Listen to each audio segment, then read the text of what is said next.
Penguin Audio presents The Divide by Nicholas Evans. Read by Scott Brick. And after he had made all the other creatures of the earth, only then did the Creator make man and woman. And he fashioned their bodies that they should know each other's flesh, but their souls that they should forever be strangers. For only thus divided might they find their true path. Calvin Shoshone, Creative Mythology.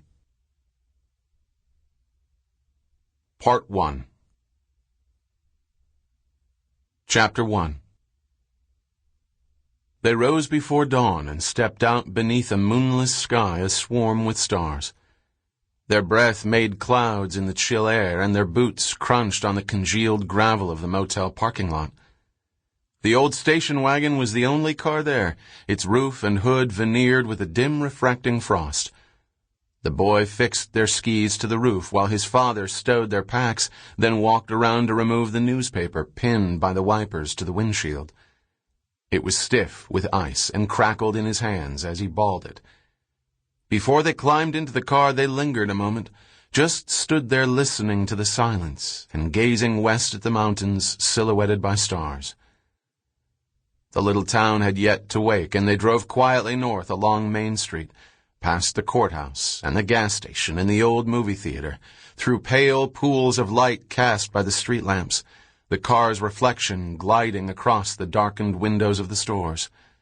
And the sole witness to their leaving was a grizzled dog who stood watch at the edge of town, its head lowered, its eyes ghost green in the headlights.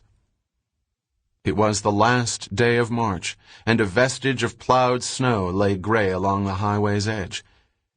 Heading west across the plains the previous afternoon, there had been a first whisper of green among the bleached grass. Before sunset, they had strolled out from the motel along a dirt road and heard a meadowlark whistling as if winter had gone for good. But beyond the rolling ranch land, the Rocky Mountain front, a wall of ancient limestone 100 miles long, was still encrusted with white, and the boy's father said they would surely still find good spring snow. A mile north of town, they branched left from the highway on a road that ran 20 more, with barely a bend toward the front. They saw mule deer and coyote, and just as the road turned to gravel, a great pale-winged owl swerved from the cottonwoods and glided low ahead of them as if piloting the beam of their lights. And all the while the mountain wall loomed larger, a shadowed, prescient blue, until it seemed to open itself, and they found themselves traveling a twisting corridor where a creek of snowmelt tumbled through stands of bare aspen and willow, with cliffs of pine and rock the color of bone rearing 1,000 feet on either side. The road was steeper now, and when it became treacherous with hard-packed snow, the boy's father stopped so they could fit the chains. The air when they got out of the car was icy and windless and loud with the rush of the creek.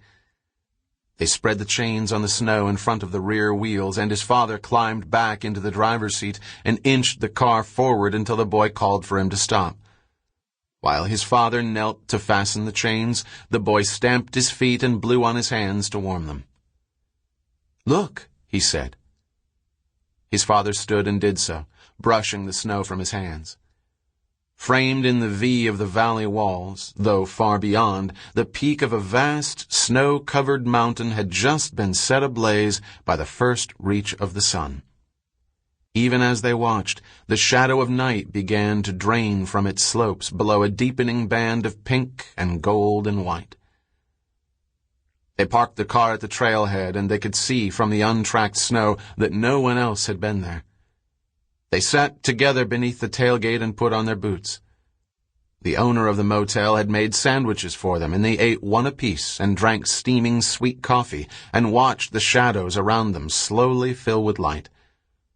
The first few miles would be steep, so they fitted skins to their skis to give them grip. The boy's father checked the bindings and that their avalanche transceivers were working, and when he was satisfied that all was in order, they shouldered their packs and stepped into their skis. "You lead," his father said. The journey they had planned for that day was a loop of some 15 miles. They had made the same trip 2 years before and found Sample complete. Ready to continue?